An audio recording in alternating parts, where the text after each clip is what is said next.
ਪ੍ਰਵਾਸੀ ਟੀਵੀ ਦੇਖ ਰਹੇ ਸਾਰੇ ਦਰਸ਼ਕਾਂ ਨੂੰ ਮੇਰੇ ਵੱਲੋਂ ਪਿਆਰ ਭਰੀ ਸਤਿ ਸ੍ਰੀ ਅਕਾਲ, ਨਮਸਕਾਰ ਤੇ ਆਦਾਬ। ਜਿੱਦਾਂ ਕਿ ਅਸੀਂ ਹਰ ਵੀਕਐਂਡ ਤੇ ਤੁਹਾਡੇ ਲਈ ਲੈ ਕੇ ਆਉਂਦੇ ਆ, ਆਲਟਰਨੇਟਿਵ ਵੀਕਐਂਡਸ ਤੇ ਵੀ ਲੈ ਕੇ ਆਉਂਦੇ ਆ ਤੁਹਾਡੇ ਲਈ ਮਾਰਕੀਟ ਵਾਚ ਦਾ ਇਹ ਪ੍ਰੋਗਰਾਮ, ਜਿਹਦੇ ਵਿੱਚ ਅਸੀਂ ਤੁਹਾਨੂੰ ਮਾਰਕੀਟ ਤੋਂ ਰਿਲੇਟਡ ਜਿਹੜੀਆਂ ਵੀ ਐਕਟੀਵਿਟੀਜ਼ ਨੇ ਰੀਅਲ ਸਟੇਟ ਮਾਰਕੀਟ ਦੇ ਵਿੱਚ ਖਾਸ ਕਰਕੇ ਉਹਦੀ ਜਾਣਕਾਰੀ ਦਿੰਦੇ ਆ ਕਿ ਮਾਰਕੀਟ ਦੇ ਵਿੱਚ ਕੀ ਉਤਾਰ ਚੜਾਵ ਚੱਲ ਰਿਹਾ ਆ, ਕੀ ਅਪਡੇਟਸ ਨੇ ਨਵੇਂ ਮਾਰਕੀਟ ਦੇ ਵਿੱਚ।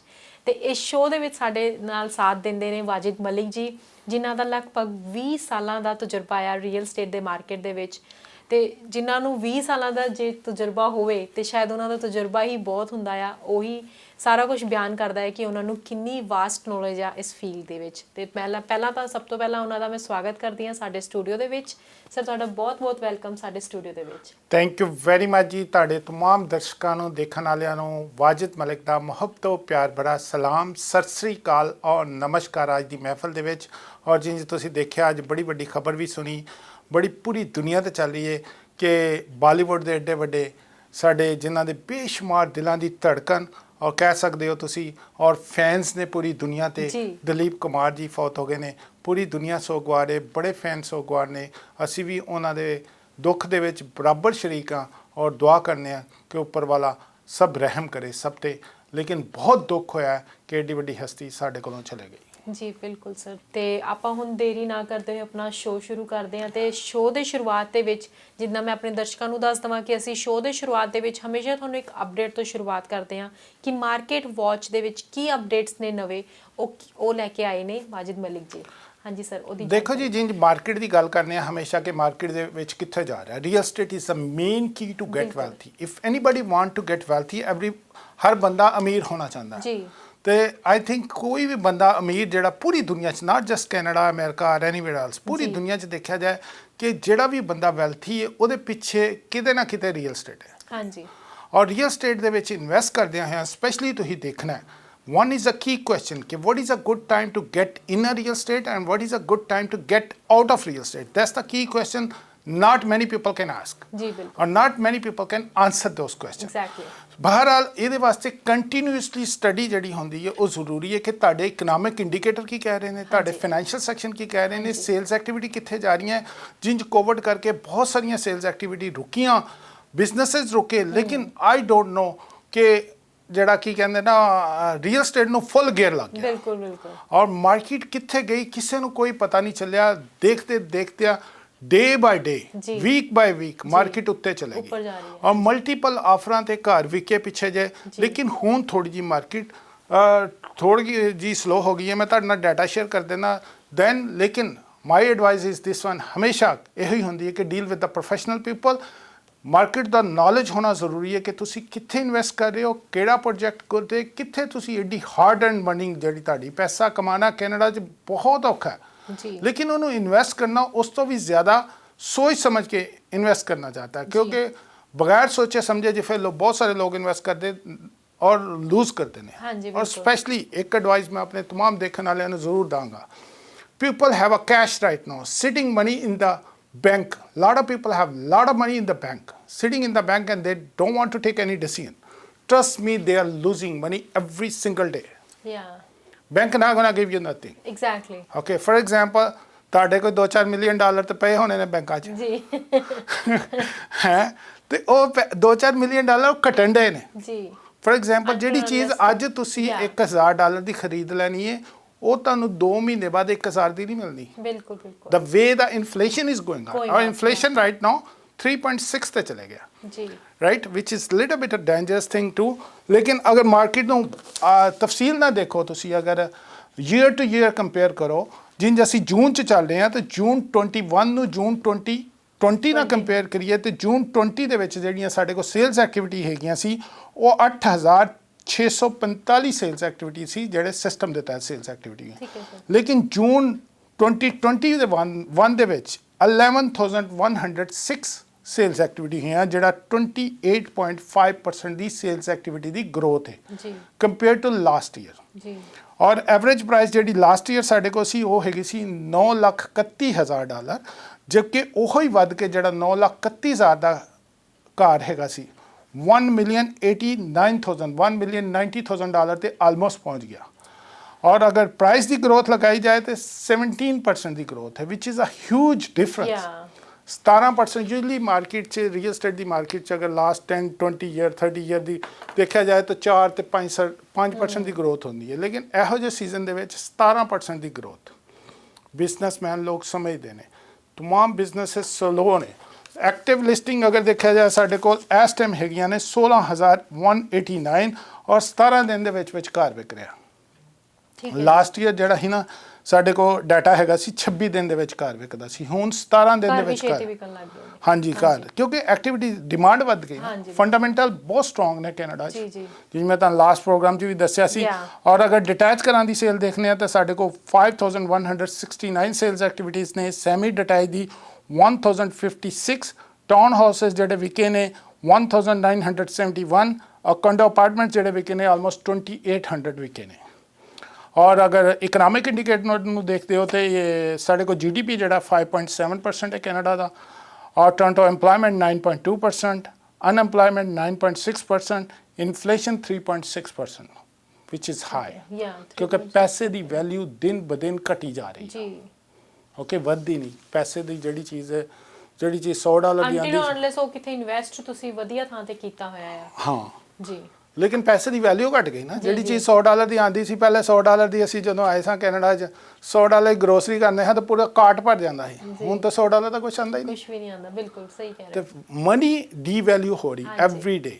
That's why I'm telling you, if your money is sitting in the bank, cash money ਤੁਹਾਡੇ ਕੋਲ ਹੈਗੀ ਹੈ, please invest somewhere, put it somewhere. ਜੀ, ਕਿਉਂਕਿ ਜਿਹੜੇ ਪੈਸੇ ਨੂੰ ਤੁਸੀਂ ਰੋਲ ਕਰਦੇ ਹੋ ਨਾ ਜਿਸ ਵੇਲੇ, ਫॉर ਐਗਜ਼ਾਮਪਲ ਮੈਂ ਇੱਕ ਤੁਹਾਨੂੰ ਮਿਸਾਲ ਦੇਣਾ ਜੀ, ਰੀਅਲ ਸਟੇਟ ਦੀ ਇਨਵੈਸਟਮੈਂਟ ਦੇ ਵਿੱਚ ਕੈਨੇਡਾ ਦੇ ਵਿੱਚ ਇੰਡੀਆ ਪਾਕਿਸਤਾਨ ਡਿਫਰੈਂਟ ਹੈ, ਕਿਉਂਕਿ ਇੱਥੇ ਤੁਹਾਨੂੰ ਮੌਰਗੇਜ ਮਿਲ ਜਾਂਦੀ ਹੈ। ਜੀ, ਤੁਸੀਂ ਕੋਈ ਵੀ ਇਨਵੈਸਟਮੈਂਟ ਤੇ ਪ੍ਰਾਪਰਟੀ ਲੈਂਦੇ ਹੋ, for example $5 lakh the property ਲੈਂਦੇ ਹੋ ਤਾਂ maximum you need 20%, which is $100,000। ਜੀ, ਤੁਹਾਡੀ ਉਸ ਪ੍ਰਾਪਰਟੀ ਤੇ $1 ਲੱਖ ਦੀ ਇਨਵੈਸਟਮੈਂਟ ਆਈ ਤੇ $4 ਲੱਖ ਤੁਸੀਂ ਲੈ ਲਿਆ ਬੈਂਕ ਕੋਲੋਂ, ਬੈਂਕ ਨੇ ਮੌਰਗੇਜ ਦਿੱਤੀ, ਤੁਸੀਂ ਉਹ ਕਿਰਾਏ ਤੇ ਚਾੜਤੀ, ਔਰ ਕਿਰਾਏਦਾਰ ਨੇ ਤੁਹਾਡਾ ਕਿਰਾਇਆ ਪੇ ਕੀਤਾ। ਦੈਟਸ ਮੀਨ ਕਿ somebody else paying your mortgage, ਔਰ ਜਿੰਨਾ ਵੀ ਮੌਰਗੇਜ 'ਚ ਪੈਸਾ ਜਾ ਰਿਹਾ, half of the money is going to the investment.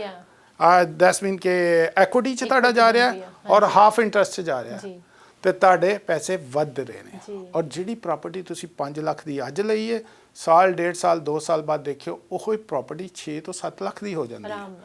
ਤੇ that's the way you make money. ਤੁਹਾਡੀ ਛੋਟੀ ਜਿਹੀ ਇਨਵੈਸਟਮੈਂਟ ਉਹ ਹੀ $1 ਬੈਂਕ 'ਚ ਪਿਆ ਰਹੇ, 4 ਸਾਲ ਪਿਆ ਰਹੇ, ਤੁਹਾਡੇ ਪੈਸੇ ਵਧਨੇ ਨੇ? ਨਹੀਂ ਵਧਣੇ, ਬਲਕਿ ਉਹਦੀ ਵੈਲਿਊ ਘਟਣੀ। ਹਾਂ, ਬਿਲਕੁਲ ਵੀ ਨਹੀਂ, ਵੈਲਿਊ ਘਟਣੀ। ਹਾਂਜੀ, ਬਲਕਿ ਔਰ ਰਾਈਟ ਨਾਓ ਜਿਹੜੀ, ਕਿਉਂਕਿ ਮਾਰਕੀਟ 'ਚ ਜਿਹੜੀ ਇੱਕ ਬਬਲ ਸੀ ਨਾ ਮਲਟੀਪਲ ਆਫਰ ਦਾ, ਉਹ ਖਤਮ ਹੋ ਗਿਆ। ਹੁਣ ਜਿਹੜਾ ਬਾਰਗੇਨਿੰਗ ਹੋ ਰਹੀ ਹੈ, ਉਹ ਤੇ ਬਿਗਨਿੰਗ ਆਫ ਦਿਸ ਈਅਰ ਦੇ ਵਿੱਚ ਕਾਫੀ ਜ਼ਿਆਦਾ ਉਹ ਬਬਲ ਸੀਗਾ। ਫਰਵਰੀ ਮਾਰਚ ਤੁਸੀਂ ਦੇਖਿਆ ਕਿ ਇੱਕ ਘਰ ਲੱਗਦਾ ਸੀ ਤੇ 15 ਖਰੀਦਣ ਵਾਲੇ ਬਾਹਰ ਖਲੋਤੇ ਹੁੰਦੇ ਸੀ, ਹੁਣ ਉਹ ਨਹੀਂ ਰਿਹਾ। ਹੁਣ ਤੁਸੀਂ ਬਾਰਗੇਨਿੰਗ ਕਰਕੇ ਆਪਣੇ ਮਤਲਬ ਦੀ ਪ੍ਰਾਪਰਟੀ ਔਰ ਉਹਦੇ ਨਾਲ ਨੈਗੋਸ਼ੀਏਸ਼ਨ ਕਰ ਸਕਦੇ ਹੋ, ਔਰ negotiation power also can save you money. ਜੀ, ਬਿਲਕੁਲ। ਰੀਸੈਂਟਲੀ ਮੈਂ ਤੁਹਾਨੂੰ ਦੱਸਣਾ ਜੀ, ਅਸੀਂ ਇੱਕ ਐਨਕਾਸਟਰ ਦੇ ਵਿੱਚ ਕਾਰ ਖਰੀਦਿਆ ਜਿਹੜਾ ਕਿ $2.9 ਮਿਲੀਅਨ ਦਾ ਲੱਗਾ ਸੀ ਆਲਮੋਸਟ ਐਨਕਾਸਟਰ ਦੇ ਵਿੱਚ, ਔਰ ਉਹਨੂੰ ਅਸੀਂ ਯਾਨੀ ਕਿ ਬਾਰਗੇਨਿੰਗ ਕਰਕੇ ਨੈਗੋਸ਼ੀਏਸ਼ਨ ਕਰਕੇ 2675 ਦਾ ਖਰੀਦਿਆ, $2,25,000 ਮਾਰਕੀਟ ਨਾਲੋਂ ਡਾਊਨ ਕੀਤਾ ਉਹਨੂੰ। ਔਰ that's kind of situation you need it right now, ਕਿਉਂਕਿ ਬਾਇੰਗ ਤੇ ਤੁਸੀਂ ਪੈਸਾ ਬਣਾਉਂਦੇ ਹੋ, ਬਾਈ ਲੋ ਆਲਵੇਜ਼ ਸੈਲ ਹਾਈ। ਜੀ, ਸੋ ਜਿਸ ਵੇਲੇ ਬਾਇੰਗ ਹੁੰਦੀ ਹੈ ਉੱਥੇ ਨੈਗੋਸ਼ੀਏਸ਼ਨਾਂ ਹੁੰਦੀਆਂ, ਔਰ ਬੈਸਟ ਨੈਗੋਸ਼ੀਏਟਰ ਉਹੀ ਹੁੰਦਾ who can save you money. ਬਿਲਕੁਲ, ਡੋਂਟ ਥਿੰਕ ਅਬਾਊਟ ਇਟ ਕਿ ਉਹ ਤੁਹਾਡੇ ਕੋਲੋਂ ਜਾਂ 2-2.5% ਤੁਹਾਡੀ ਜਿਹੜੀ ਹੈ ਟ੍ਰਾਂਜੈਕਸ਼ਨ 'ਚ ਕਮਿਸ਼ਨ ਬਣਾਏਗਾ। This is nothing, trust me, but the money he can save for you, the professional is a huge $1,000 of dollar he can save your money। ਜੀ, ਬਿਲਕੁਲ। ਔਰ ਇਹ ਰੈਗੂਲਰ ਨਹੀਂ ਹੁੰਦਾ। ਜੀ, ਬਿਲਕੁਲ ਵਧੀਆ। ਤੁਸੀਂ ਬਹੁਤ ਹੀ ਵਧੀਆ ਸ਼ਬਦਾਂ ਦੇ ਵਿੱਚ ਜਿਹੜੀ ਮਾਰਕੀਟ ਦੀ ਅਪਡੇਟ ਆ ਪ੍ਰੋਪਰ ਸਟੈਟਸ ਦੇ ਨਾਲ ਬਹੁਤ ਹੀ ਵਧੀਆ ਸਾਡੇ ਦਰਸ਼ਕਾਂ ਤੱਕ ਪਹੁੰਚਾਉਣ ਦੀ ਕੋਸ਼ਿਸ਼ ਕੀਤੀ ਹੈ ਅਸੀਂ। ਤੇ ਇਹਦੇ ਨਾਲ ਸਰ ਇਹ ਤੇ ਅਸੀਂ ਗੱਲ ਕੀਤੀ ਮਾਰਕੀਟ ਅਪਡੇਟ ਦੀ, ਜੇ ਇਹਦੇ ਨਾਲ ਅਸੀਂ ਰੈਂਟਲ ਸਾਈਡ ਤੇ ਥੋੜੀ ਜੀ ਨਜ਼ਰ ਮਾਰੀਏ, ਜਿਹੜੇ ਕੋਂਡੋਜ਼ ਨੇ ਜਾਂ ਨਾਰਮਲ ਰੈਂਟਲ ਪ੍ਰਾਪਰਟੀਆਂ ਨੇ, ਉਹਦੇ ਬਾਰੇ ਕੀ ਵਿਚਾਰ ਨੇ ਤੁਹਾਡੇ? ਰੈਂਟਲ ਅਗਰ ਦੇਖਿਆ ਜਾਏ, ਕੰਡੋਮੀਨੀਅਮ ਅਗਰ ਡਾਊਨਟਾਊਨ ਨੂੰ ਦੇਖਦੇ ਹੋ ਤਾਂ ਉੱਥੇ ਰੈਂਟਲ ਮਾਰਕੀਟ ਡਾਊਨ ਹੋਈ ਹੈ, ਕਿਉਂਕਿ not many people like to stay in a downtown where is a congested area, ਜਿੱਥੇ ਐਲੀਵੇਟਰ ਆ ਜਾਂਦਾ ਹੈ, ਔਰ ਕੋਵਿਡ ਕਰਕੇ ਔਰ ਇਹ ਉਹ ਚੀਜ਼ਾਂ ਉਹ ਘਟੀਆਂ ਨੇ। ਔਰ ਡਾਊਨਟਾਊਨ ਦੇ ਕੰਡੋ ਸਪੈਸ਼ਲੀ ਕਿਉਂਕਿ ਆਲਮੋਸਟ ਉੱਥੇ 1.5 ਲੱਖ ਸਟੂਡੈਂਟ ਹੈ ਜਿਹੜਾ ਓਵਰਸੀਜ਼ ਸਟੂਡੈਂਟ ਹੈ, ਔਰ ਹੁਣ ਆਨਲਾਈਨ ਕਲਾਸਾਂ ਹੋ ਰਹੀਆਂ ਨੇ, ਉਹ ਆਪਣੀ ਕੰਟਰੀ 'ਚ ਬੈਠ ਕੇ ਪੜ੍ਹ ਰਹੇ ਨੇ ਜਾਂ ਘਰਾਂ 'ਚੋਂ ਪੜ੍ਹ ਰਹੇ ਨੇ, ਤੇ ਉਹ ਡਾਊਨਟਾਊਨ ਨਹੀਂ ਰਹਿੰਦੇ। ਤੇ ਡਾਊਨਟਾਊਨ ਹੁਣ ਜਿਹੜੇ ਕੰਜਸਟਡ ਏਰੀਆ 'ਚੋਂ ਲੋਕੀ ਬਾਹਰ ਚਲੇ ਗਏ ਤੇ ਡਾਊਨਟਾਊਨ ਦੇ ਰੈਂਟ ਘਟੇ ਨੇ, ਲੇਕਿਨ ਓਵਰਆਲ ਅਗਰ ਦੇਖਿਆ ਜਾਏ ਜਿਵੇਂ September downtown again picking up ਹੋ ਰਿਹਾ ਔਰ ਪਿਕ ਹੋ ਰਿਹਾ ਤੇ ਹੋ ਜਾਏਗਾ। ਤੇ ਤੁਸੀਂ ਦੇਖ ਲਿਓ ਆਉਣ ਵਾਲੇ ਦਿਨਾਂ 'ਚ ਰੈਂਟਲ ਵੀ ਹਾਰਡ ਹੋਏਗਾ ਔਰ ਸਪੈਸ਼ਲੀ ਸੈਪਟੰਬਰ 'ਚ ਫਿਰ ਫਲਾਈਟਾਂ ਖੋਲ੍ਹਣੀਆਂ ਕਿਉਂਕਿ ਆ ਤੁਹਾਡਾ ਜਿਹੜਾ ਇਮੀਗ੍ਰੇਸ਼ਨ ਸਟੇਟਸ ਹੈ ਪਹਿਲੇ 3,40,000 ਸਾਡਾ ਕੋਟਾ ਹੁੰਦਾ ਸੀ, ਹੁਣ 5 ਲੱਖ ਕਰ ਦਿੱਤਾ। ਹਾਂਗਕਾਂਗ ਨੂੰ ਓਪਨ ਕਰ ਦਿੱਤਾ ਇਹਨਾਂ, ਇਹ ਮੈਂ ਤੁਹਾਨੂੰ ਪਹਿਲੇ ਵੀ ਦੱਸਿਆ ਸੀ। Lot of people are coming to Canada and Toronto is the most favourite city in the world right now, ਪੂਰੀ ਦੁਨੀਆ 'ਚ। ਔਰ ਪੂਰੀ ਦੁਨੀਆ ਦੇ ਹਾਲਾਤ ਖਰਾਬ ਨੇ, ਕਿਧਰੇ ਵੀ ਤੁਸੀਂ ਮਿਡਲ ਈਸਟ 'ਚ ਨਜ਼ਰ ਪਾ ਲਓ, India, Pakistan, Iran, Kuwait, Saudi Arabia, you can say people love to come to Canada. And Toronto is the most favorite place. So ਇੱਥੇ ਆਉਣ ਵਾਲੇ ਦਿਨਾਂ 'ਚ ਸਤੰਬਰ ਅਕਤੂਬਰ 'ਚ ਹਾਰਡਲੀ ਕਿ ਤੁਹਾਨੂੰ ਕੋਈ ਰੈਂਟ ਤੇ ਪਲੇਸ ਮਿਲ ਜਾਏ। ਸਰ ਜਿੱਦਾਂ ਹੁਣ ਆਪਾਂ ਤੁਸੀਂ ਬੋਲਿਆ ਵੀ ਜਿਹੜੇ ਇਮੀਗ੍ਰੈਂਟਸ ਨੇ ਜਦੋਂ ਖੁੱਲ ਜਾਣਾ ਸਾਰਾ ਕੁਝ ਮੋਸਟ ਪ੍ਰੋਬੇਬਲੀ ਜੁਲਾਈ ਐਂਡ ਤੱਕ ਹੈਗਾ ਵੀ ਫਲਾਈਟਸ ਇੰਡੀਆ ਤੋਂ ਵੀ ਖੁੱਲ ਜਾਣੀਆਂ ਆ ਆਪਣੀ ਜਿਹੜੀ ਆਪਣੀ ਸਾਊਥ ਏਸ਼ੀਅਨ ਕਮਿਊਨਿਟੀ ਆ ਉਹਨਾਂ ਨੇ ਵੀ ਆਣਾ ਆ ਫਿਰ ਇੱਥੇ ਜਿਹੜੇ ਇਮੀਗ੍ਰੈਂਟਸ ਜਿਨ੍ਹਾਂ ਦਾ ਆਲਰੇਡੀ ਵੀਜ਼ਾ ਵੀ ਲੱਗਿਆ ਹੋਇਆ ਆ ਕਾਫੀ they are just waiting for ਕਿ ਫਲਾਈਟਸ ਓਪਨ ਹੋਣ, ਸਾਰੀਆਂ ਥਿੰਗਸ ਨਾਰਮਲ ਅਪੋਨ ਤੇ ਅਸੀਂ ਜਾਈਏ, ਰਾਈਟ? ਸੋ ਜਦੋਂ ਉਹਨਾਂ ਨੇ ਆਣਾ ਆ ਤੁਹਾਨੂੰ ਵੀ ਪਤਾ ਇਨੀਸ਼ੀਅਲ ਲੈਵਲ ਤੇ ਹਰ ਕੋਈ ਆ ਕੇ ਕੰਮ ਜਿਹੜਾ ਹੈ ਬਿਲਕੁਲ ਜ਼ੀਰੋ ਲੈਵਲ ਤੋਂ ਸਟਾਰਟ ਕਰਦਾ ਆ। ਦੇ ਮੋਸਟ ਆਫ ਦ ਪੀਪਲ ਦੇ ਵਰਕ ਔਨ ਆਵਰਲੀ ਬੇਸਿਸ, ਰਾਈਟ? ਸੋ ਉਹਨਾਂ ਲਈ ਘਰ ਖਰੀਦਣਾ ਇਹੋ ਜਿਹੇ ਮਾਹੌਲ 'ਚ ਜਿੱਥੇ ਐਵਰੇਜ ਪ੍ਰਾਈਸ ਜਿਹੜੀ ਘਰਾਂ ਦੀ ਆ ਉਹ +1 ਮਿਲੀਅਨ ਤੱਕ ਚਲੀ ਗਈ ਆ। ਸੋ ਉਹਨਾਂ ਲਈ ਤੁਸੀਂ ਕੀ ਕੁਝ ਟਿਪਸ ਦੇਣਾ ਚਾਹੋਗੇ ਜਾਂ ਕਿੱਦਾਂ ਉਹ ਘਰ ਖਰੀਦ ਸਕਦੇ ਆ? Trust me that's your very good question, ਕਿਉਂਕਿ ਜਿਹੜਾ ਵੀ ਕੋਈ ਨਵਾਂ ਆਉਂਦਾ ਹੈ ਅੱਛੇ ਹਾਲਾਂ ਜਿਹੜਾ ਵੀ ਇੱਥੇ ਆਉਂਦਾ ਨਾ ਪੜ੍ਹੇ ਲਿਖੇ ਲੋਕ ਆਉਂਦੇ ਨੇ।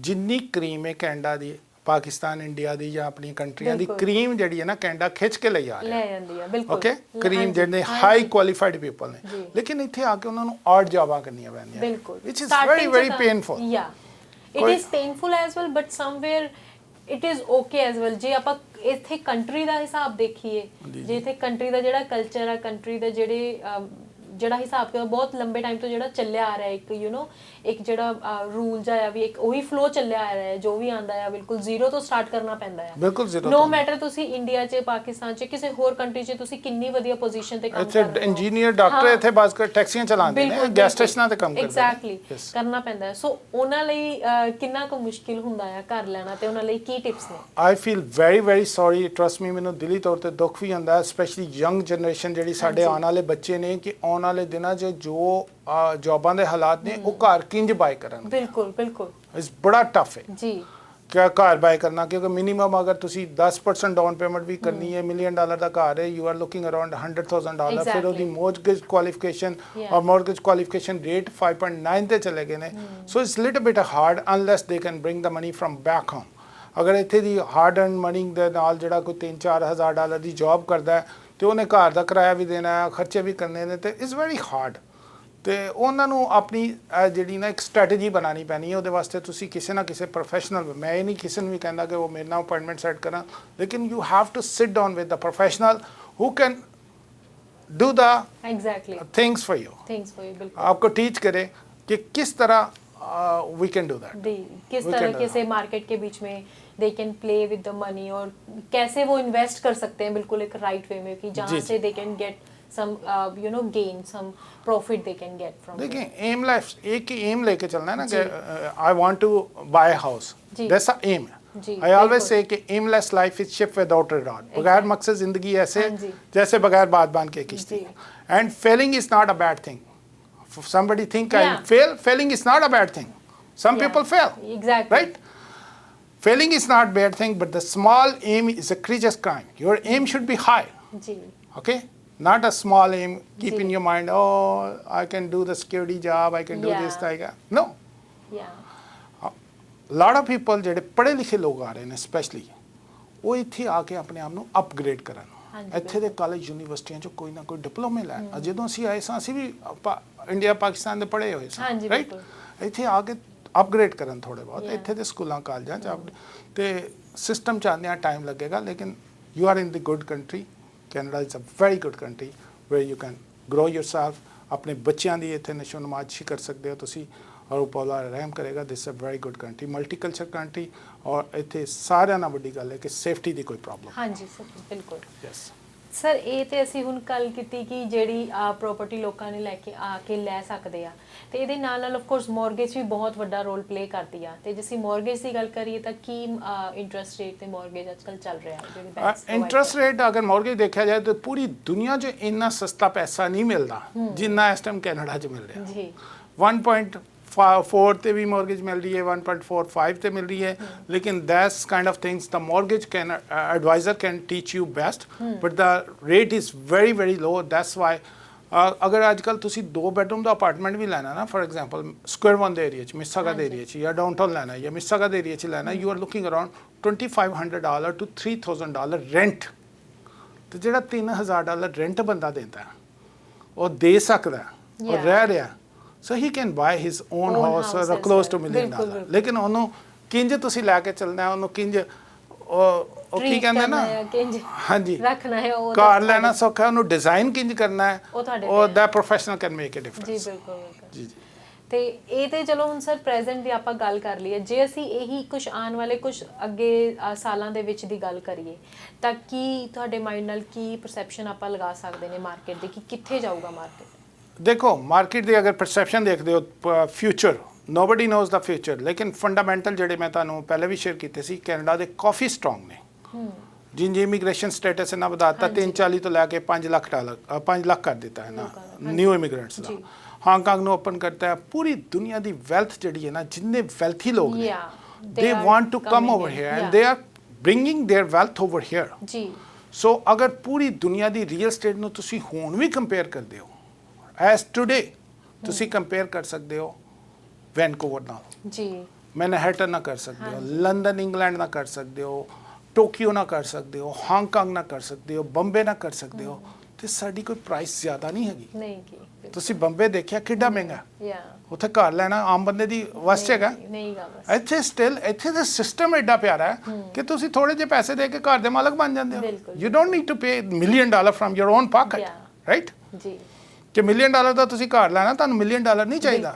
You need only $100,000-200,000 which is reasonable down payment, and rest the bank can finance it। ਜੀ ਔਰ ਬਜਾਏ ਕਿਸੇ ਦੇ ਕਿਰਾਏ ਦੇਣ ਦੇ, ਬਜਾਏ ਕਿਸੇ ਦੀ ਮੌਰਗੇਜ ਪੇ ਕਰਨ ਦੇ, pay yourself। ਐਗਜ਼ੈਕਟਲੀ, ਕਿਉਂਕਿ ਜਿਹੜਾ ਕਿਰਾਇਆ ਦਿੰਦੇ ਹੋ ਤਾਂ ਕਿਸੇ ਦੀ ਪਾਕਟ 'ਚ ਜਾਂਦਾ ਹੈ। ਯੂ ਆਰ ਪੇਇੰਗ ਫॉर ਕਿਸੇ ਦੀ somebody ਮੌਰਗੇਜ ਭਰ ਰਹੇ ਹੋ। ਲੇਕਿਨ ਉਹੀ ਜਿਹੜੀ ਪ੍ਰਾਪਰਟੀ ਤੁਸੀਂ ਅੱਜ ਆਪਣੀ ਮੌਰਗੇਜ ਭਰਦੇ ਹੋ, ਇੱਕ ਤੇ half of the money almost going to your equity principal 'ਚ ਜਾਂਦਾ ਹੈ, ਹਾਫ ਇੰਟਰਸਟ 'ਚ ਜਾਂਦਾ ਹੈ, ਪਲੱਸ ਜਿਹੜੀ ਪ੍ਰਾਪਰਟੀ ਤੁਸੀਂ ਅੱਜ ਖਰੀਦ ਰਹੇ ਹੋ 2-3 ਸਾਲ ਨੂੰ ਵੈਸੇ ਹੀ ਮਹਿੰਗੀ ਹੋ ਜਾਏਗੀ। ਤੇ ਕਿਰਾਏ ਤੇ ਰਹਿਣਾ it's not a advisable decision, ਲੇਕਿਨ some people don't have a choice. ਲੇਕਿਨ buying your own home is the best decision in Canada. ਬਿਲਕੁਲ, ਮੈਂ ਵੀ ਆਪਣੇ ਦਰਸ਼ਕਾਂ ਨੂੰ ਇਹੀ ਕਹੂੰਗੀ ਕਿ ਜਿੱਦਾਂ ਵਾਜਿਦ ਮਲਿਕ ਸਾਹਿਬ ਨੇ ਹੁਣੇ ਮੈਂਸ਼ਨ ਵੀ ਕੀਤਾ ਕਿ ਜਿਹੜੇ ਫੰਡਾਮੈਂਟਲ ਨੇ ਇੱਥੇ ਦੇ ਆਪਣੀ ਸਰਕਾਰ ਨੇ ਜਿਹੜੇ ਬਣਾਏ ਹੋਏ ਨੇ, ਉਹ ਬਹੁਤ ਹੀ ਜ਼ਿਆਦਾ ਕਲੀਅਰ ਨੇ ਤੇ ਬਹੁਤ ਹੀ ਜ਼ਿਆਦਾ ਸਟ੍ਰੇਟ ਨੇ ਹਰ ਇੱਕ ਇਨਸਾਨ ਲਈ। ਤੇ ਉਹਦੇ ਨਾਲ ਨਾਲ ਇਵਨ ਗਵਰਨਮੈਂਟ ਵੀ ਬਹੁਤ ਜ਼ਿਆਦਾ ਸਪੋਰਟਿਵ ਆ। ਗਵਰਨਮੈਂਟ ਦੇ ਨਾਲ ਜੇ ਆਪਾਂ ਪੈਂਡੈਮਿਕ ਦੀ ਗੱਲ ਕਰੀਏ, ਜਦੋਂ ਪੈਂਡੈਮਿਕ ਸਟਾਰਟ ਹੋਇਆ ਸੀਗਾ COVID-19 ਤੇ ਸਰ ਪੂਰੀ ਦੁਨੀਆ 'ਚ ਇੰਨਾ ਹਾਹਾਕਾਰ ਮਚ ਗਿਆ ਸੀਗਾ, ਬਟ ਆਈ ਥਿੰਕ ਜਿਹੜੇ ਵੀ ਕੈਨੇਡਾ 'ਚ ਰਹਿੰਦੇ ਆ ਉਹ ਦੇ ਆਲ ਫੈਲਟ ਬਲੈਸਡ ਵੀ ਸੀਗੇ ਤੇ ਸੇਫ ਵੀ ਸੀਗੇ, ਕਿਉਂਕਿ ਗਵਰਨਮੈਂਟ ਨੇ ਇੰਨਾ ਕੁ ਉਹਨਾਂ ਨੂੰ ਸਪੋਰਟ ਦਿੱਤਾ ਤੇ ਬਿਲਕੁਲ ਫੀਲ ਹੀ ਨਹੀਂ ਹੋਇਆ ਕਿ ਇੰਨੇ ਆਪਣਾ ਪੈਂਡੈਮਿਕ ਇੰਨਾ ਜਿਹੜਾ ਟਫ ਟਾਈਮ ਸੀਗਾ, we have passed that, right? Yes. ਤੇ ਮੈਂ ਵੀ ਆਪਣੇ ਦਰਸ਼ਕਾਂ ਨੂੰ ਨਹੀਂ ਕਹੂੰਗੀ ਕਿ ਜੇ ਤੁਸੀਂ ਕੋਈ ਵੀ ਜਾਣਕਾਰੀ ਲੈਣੀ ਹੈ, ਸਭ ਤੋਂ ਪਹਿਲੀ ਗੱਲ ਹੁੰਦੀ ਹੈ ਕਿ ਪ੍ਰੋਫੈਸ਼ਨਲ ਬੰਦਾ ਹੋਣਾ ਚਾਹੀਦਾ ਹੈ। ਪ੍ਰੋਫੈਸ਼ਨਲ ਇਨਸਾਨ ਤੋਂ ਹੀ ਹਮੇਸ਼ਾ ਤੁਸੀਂ ਇੱਕ ਵਾਈਸ ਤੁਹਾਨੂੰ ਰਾਏ ਦਿੰਦੇ ਨੇ ਆਪਣੀ, ਹਮੇਸ਼ਾ ਉਹਨਾਂ ਦੀ ਹੀ ਰਾਏ ਦੇ ਅਕੋਰਡਿੰਗ ਤੁਹਾਨੂੰ ਚੱਲਣਾ ਚਾਹੀਦਾ। ਬਾਕੀ at the and the decision ਤੁਹਾਡਾ ਆਪਣਾ ਹੀ ਹੁੰਦਾ ਆ, ਬਟ ਲੇਕਿਨ ਜਿਹਨਾਂ ਕੋਲ ਤਜਰਬਾ ਹੁੰਦਾ ਆ, ਐਕਸਪੀਰੀਅੰਸ ਉਹਨਾਂ ਦਾ, ਜੇ ਨਾਲੇ ਉਹਨਾਂ ਦੀ ਪ੍ਰੋਫੈਸ਼ਨਲਿਜ਼ਮ, ਇਹ ਦੋ ਚੀਜ਼ਾਂ ਬਹੁਤ ਜ਼ਿਆਦਾ ਜਿਹੜਾ ਆਪਣਾ ਰੋਲ ਪਲੇ ਕਰਦੀ ਆ। ਕਿਸੇ ਵੀ ਤੁਸੀਂ ਫੀਲਡ ਦੇ ਵਿੱਚ ਜਾ ਕੇ ਦੇਖ ਸਕਦੇ ਹੋ। ਤੇ ਹੁਣ ਸਾਨੂੰ ਸਮਾਂ ਇੰਨਾ ਇਜਾਜ਼ਤ ਨਹੀਂ ਦੇ ਰਿਹਾ, ਤੇ ਮੈਂ ਜਾਣ ਤੋਂ ਪਹਿਲਾਂ ਸਰ ਨੂੰ ਪੁੱਛੂੰਗੀ ਕਿ ਸਰ ਤੁਸੀਂ ਜੇ ਕੁਝ 2 ਸ਼ਬਦ ਹੋਰ ਐਡ ਕਰਨਾ ਚਾਹੋ। ਬਿਲਕੁਲ ਮੈਂ ਐਡ ਕਰਨਾ ਚਾਹੁੰਦਾ ਕਿ ਪ੍ਰਵਾਸੀ ਵੀਅਰ, ਪ੍ਰਵਾਸੀ ਲਿਸਨਰ ਸਾਡੇ ਬੜੇ ਹੀ ਖਾਸ ਨੇ। ਜਿਹੜਾ ਵੀ ਸਾਡੇ ਕੋਲ, ਜਿੰਨਾ ਮੈਂ ਤੁਹਾਨੂੰ ਕਿਹਾ ਸੀ ਕਿ ਅਗਸਤ ਦੇ ਐਂਡ ਤੱਕ, ਜੀ ਅਗਸਤ ਸਪੈਸ਼ਲੀ ਸੈਲੀਬ੍ਰੇਸ਼ਨ ਡੇ ਹੁੰਦਾ ਹੈ ਇੰਡੀਆ ਦਾ ਵੀ ਔਰ ਪਾਕਿਸਤਾਨ ਦਾ ਵੀ। Pakistan independence day, Indian independence day, so we always do something different. ਕਿ ਜਿਹੜਾ ਵੀ ਸਾਡੇ ਕੋਲੋਂ ਪ੍ਰਾਪਰਟੀ ਬਾਏ ਕਰੇਗਾ ਉਹਦੇ ਅਪ ਟੂ $10,000 ਦੇ ਬ੍ਰੈਂਡ ਨਿਊ ਅਪਲਾਈਐਂਸਸ ਉਹ ਸਾਡੇ ਕੋਲੋਂ ਉਹਨਾਂ ਨਵੇਂ ਘਰ ਦੇ ਵਿੱਚ ਦਿੱਤੇ ਜਾਣਗੇ। ਔਰ ਅਗਰ ਕੋਈ ਬ੍ਰੈਂਡ ਨਿਊ ਪ੍ਰਾਪਰਟੀ ਬੁੱਕ ਕਰਦਾ ਹੈ ਬਿਲਡਰ ਕੋਲੋਂ ਸਾਡੇ ਥਰੂ, ਉਹਦੇ 'ਚ ਅਪਲਾਈਐਂਸਸ ਲੱਗੇ ਹੁੰਦੇ ਨੇ, ਤੇ ਫਿਰ ਅਸੀਂ ਉਹਨਾਂ ਨੂੰ 2 ਟਿਕਟਾਂ ਐਨੀਵੇਅਰ ਅਰਾਊਂਡ ਦੀ ਵਰਲਡ, ਪੂਰੀ ਦੁਨੀਆ 'ਚ ਜਿੱਥੇ ਮਰਜ਼ੀ ਜਾਣਾ ਚਾਹਣ, ਸਪੈਸ਼ਲੀ ਮੇਰੇ तमाम ਸਿੰਘ ਭਾਈ ਅਗਰ ਪਾਕਿਸਤਾਨ ਜਾਣਾ ਚਾਹੁੰਦੇ ਨੇ, ਨਨਕਾਣਾ ਸਾਹਿਬ ਜਾਣਾ ਚਾਹੁੰਦੇ ਨੇ, ਜਾਂ ਕੋਈ ਵੀ ਮੁਸਲਮ ਭਾਈ ਸਾਊਦੀ ਅਰਬ ਜਾਣਾ ਚਾਹੁੰਦਾ ਹੈ, ਉਮਰਾ ਕਰਨਾ ਚਾਹੁੰਦਾ ਹੈ, ਤੇ ਅਸੀਂ ਉਹਨਾਂ ਨੂੰ ਨਾਲ 10 ਦਿਨ ਦਾ ਹੋਟਲ ਵੀ ਸਾਡੇ ਵੱਲੋਂ ਹੋਏਗਾ। ਅਰੇ ਵਾਹ, ਉਹਦੀ ਅਰੇਂਜਮੈਂਟ ਸਾਡੇ ਵੱਲੋਂ ਹੋਏਗੀ। ਨਨਕਾਣਾ ਸਾਹਿਬ ਅਸੀਂ 10 ਦਿਨ ਦਾ ਹੋਟਲ ਵੀ ਉਹਨਾਂ ਨੂੰ ਦਾਂਗੇ ਤੇ 2 ਟਿਕਟਾਂ ਦੋਨਾਂ ਮੀਆਂ ਬੀਵੀ ਨੂੰ ਦਾਂਗੇ, ਇੰਜੋਏ ਕਰਕੇ ਆਉਣ, ਆਪਣੀ ਵਕੇਸ਼ਨ ਕਰਨ। ਔਰ ਅਗਰ ਤੁਸੀਂ ਆਪਣਾ ਘਰ ਵੇਚਣਾ ਚਾਹੁੰਦੇ ਹੋ ਔਰ ਤੁਸੀਂ ਚਾਹੁੰਦੇ ਹੋ ਕਿ ਉਹ ਫ੍ਰੀ ਵੇਚ ਦਿੱਤਾ ਜਾਏ, ਉਹਦਾ ਵੀ ਸੋਲੂਸ਼ਨ ਤੁਹਾਡੇ ਕੋਲ ਹੈ। ਕਿਸੇ ਕਿਸਮ ਦੇ ਕੋਈ ਚਾਰजेस ਨਹੀਂ ਲਏ ਜਾਣਗੇ। ਸਮ ਕੰਡੀਸ਼ਨ ਅਪਲਾਈ ਉਹਦੇ ਤੇ ਹੋਣਗੀਆਂ। ਉਹ ਸਾਨੂੰ ਡਿਟੇਲ ਤੁਸੀਂ ਸਾਡੇ ਆਫਿਸ ਆ ਕੇ ਲੈ ਸਕਦੇ ਹੋ ਕਿ ਕਿੰਜ ਅਸੀਂ ਤੁਹਾਡਾ ਘਰ ਬਿਲਕੁਲ ਫ੍ਰੀ ਆਫ ਚਾਰਜ ਵੇਚ ਸਕਦੇ ਹਾਂ। No charges at all, zero listing charges. Listing ਦੇ ਕੋਈ ਕਿਸੇ ਕਿਸਮ ਦਾ ਕੋਈ ਪੈਸਾ ਨਹੀਂ ਚਾਰਜ ਹੋਏਗਾ। And we can sell your house and that's only for the ਪ੍ਰਵਾਸੀ ਵਿਊਅਰਸ। ਤੇ ਬਹੁਤ ਸ਼ੁਕਰੀਆ ਤੁਹਾਡਾ, ਥੈਂਕ ਯੂ ਵੈਰੀ ਮਚ। ਔਰ ਜਾਂਦਿਆਂ ਜਾਂਦਿਆਂ ਇਹੀ ਇੱਕ ਮੈਸੇਜ ਜ਼ਰੂਰ ਦਾਂਗਾ ਕਿ always try to do something better for the others. ਅਗਰ ਕਿਸੇ ਦੂਸਰੇ ਵਾਸਤੇ ਚੰਗਾ ਕਰ ਸਕਦੇ ਹੋ ਤਾਂ ਕਰ ਦਿਓ, ਮਾੜਾ ਨਾ ਕਰੋ। ਨਾ ਕਿਸੇ ਵਾਸਤੇ ਮਾੜਾ ਸੋਚੋ, ਨਾ ਮਾੜਾ ਕਰੋ। ਅਗਰ ਤੁਸੀਂ ਚੰਗਾ ਕਰੋਗੇ ਤਾਂ ਉੱਪਰ ਵਾਲੀ ਇੱਕ ਜ਼ਾਤ ਹੈ ਜਿਹੜੀ ਬੈਠੀ ਤੁਹਾਨੂੰ ਵੇਖ ਰਹੀ ਹੈ, ਉਹ ਤੁਹਾਡੇ ਵਾਸਤੇ ਜ਼ਰੂਰ ਅੱਛਾ ਕਰੇਗੀ। Thank you very much. ਇਹਨੇ ਬਹੁਤ ਹੀ ਵਧੀਆ ਸ਼ਬਦਾਂ ਦੇ ਵਿੱਚ ਕਿਹਾ ਆ ਜੋ ਵੀ ਹੁਣੇ ਗੱਲ ਇਹਨਾਂ ਨੇ ਕਹੀ ਆ। ਤੇ ਮੈਂ ਵੀ ਆਪਣੇ ਦਰਸ਼ਕਾਂ ਨੂੰ ਇਹੀ ਕਹੂੰਗੀ ਕਿ ਕੀਪ ਵਾਚਿੰਗ ਪ੍ਰਵਾਸੀ ਟੀਵੀ। ਹੁਣ ਮੈਨੂੰ ਦਿਓ ਇਜਾਜ਼ਤ, ਧੰਨਵਾਦ।